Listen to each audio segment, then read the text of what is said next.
Being discarded by an avoidant is one of the most painful breakup experiences imaginable. You felt like you had met your person. Everything was going wonderfully. You were on cloud nine.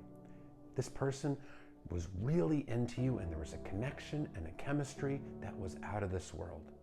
You felt seen, heard, wanted, validated. You felt like you met your twin flame. Then out of nowhere, it's over. They are shut down, stone cold, and giving you nothing but vague excuses as to why the relationship needs to end. Now, both avoidants and narcissists are notorious for discarding partners, but they do so with a very different intent for very different reasons. First of all, what is a discard? A discard is not a normal breakup. Sometimes normal breakups need to happen. Not everybody is meant to be together, and some people are incompatible. Some relationships are just not meant to be. In a normal breakup, there's communication. It's not blindsiding, it's not a surprise. Both parties or one party in the relationship has made it clear that they have dissatisfaction within the relationship, that they have issues within the relationship. There's been communication. It's not a shocker. Even if one person doesn't want the breakup, they're not surprised about it. It's not unilateral. There's a discussion, there's closure given, there's a conversation, and there is empathy shown. A discard, however, it is abrupt, it is blindsiding. It can be very traumatic. It is unilateral. The person being discarded, they don't have any voice or say in the breakup whatsoever. There's no closure given. Nothing but vague excuses, and the person doing the discard is just stone cold, shut down, behaving like this person that they're discarding never even mattered. There's little to no empathy shown during a discard. So why do avoidants sometimes discard partners? First of all, no, not all avoidants discard partners. Many do, but there are avoidants who do not do that. When an avoidant discards a partner, it is because their fears have been triggered. Avoidants have a very specific set of fears. Fears of rejection, fears of abandonment, and fears of engulfment. The fear of engulfment is the fear of losing themselves, losing their independence in a relationship to somebody who's ultimately going to abandon and reject them. These fears come generally from childhood, when this person experienced childhood emotional neglect. They weren't given the love and the nurturing from their parents or their caretakers in the way that they needed. And their feelings were routinely dismissed, if not outright rejected. So what you get is a person that has learned to associate things like emotional closeness with abandonment because they couldn't rely on their parents or their caretakers for their emotional needs. So the message was sent, if you rely on anybody for that, this person's going to disappoint you. They're going to hurt you, reject you, and abandon you. So especially if you're dealing with a dismissive avoidant, the discard happens because the relationship was going well. Emotional closeness was building.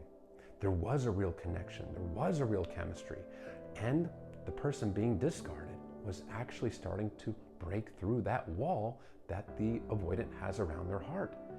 Now these feelings are scary to the avoidant because strong emotions, they're scary. They haven't been shown how to process those. They haven't been shown how to be vulnerable. They've learned to associate things like that with abandonment and rejection. So the avoidant deactivates. They take their feelings for their partner, they suppress them, they bury them. That's how they've learned to keep themselves safe, to detach from their emotions. And because they're able to do that, they now are able to create that emotional distance between themselves and their partner. And that distance is how they soothe those fears and keep themselves safe. And this usually results in discarding the partner abruptly, blindsiding them, just ending the relationship. And the avoidant feels a sense of relief. Now they will do this because they are with a partner that is showing healthy, loving relationship behaviors. It is specifically healthy relationship behaviors that will trigger an avoidant like that. Now, if you're dealing with a fearful avoidant, there is also another reason why the discard can happen. They don't communicate very well with their partners. they have learned that communicating their feelings, their wants and needs leads to rejection. So they will suppress that stuff. They won't tell their partner if there's something that's bothering them. They'll bottle that up over time, and that can lead to resentment, and that resentment can reach a breaking point. It's abrupt and blindsiding to the person being discarded. It's not blindsiding to the avoidant because it's been brewing for some time, but it is abrupt to the person being discarded nonetheless. And fearful avoidance can deactivate in a similar way to a dismissive avoidant. Now, one more reason why a discard can happen, and this can happen with both dismissive and fearful avoidance, is confrontation, an argument, or disagreement. Even the smallest disagreement can seem insurmountable to the avoidant because they learned in childhood that expressing their emotions meant rejection. It could mean abandonment. Their feelings weren't welcome. So they really fear any disagreement in a relationship because they associate that with abandonment. So even a tiny disagreement seems like they're fundamentally incompatible with their partner, and they can shut down and deactivate. It's how they keep themselves safe. That said, if you've been discarded and you were a loving, consistent partner to this person, you definitely didn't deserve this. Discarding, while it may come from a place of insecurity, and it may be a method of self-preservation for the avoidant, it is still a very selfish act because this person is only thinking of themselves. They're only thinking of their perceived wants, needs, feelings, and fears in the moment. They are not even considering how such an abrupt, blindsiding discard can really impact the other person. Because being discarded, it really is devastating. Because it doesn't really matter what the intention is. If you're being thrown in the trash, you're being thrown in the trash. If you're being shown no empathy, you're being shown no empathy. Yes, narcissists do discard for a different reason. They're just bored of you. They're not interested in your supply anymore. You are no use to them anymore. An avoidant, they discard out of fear.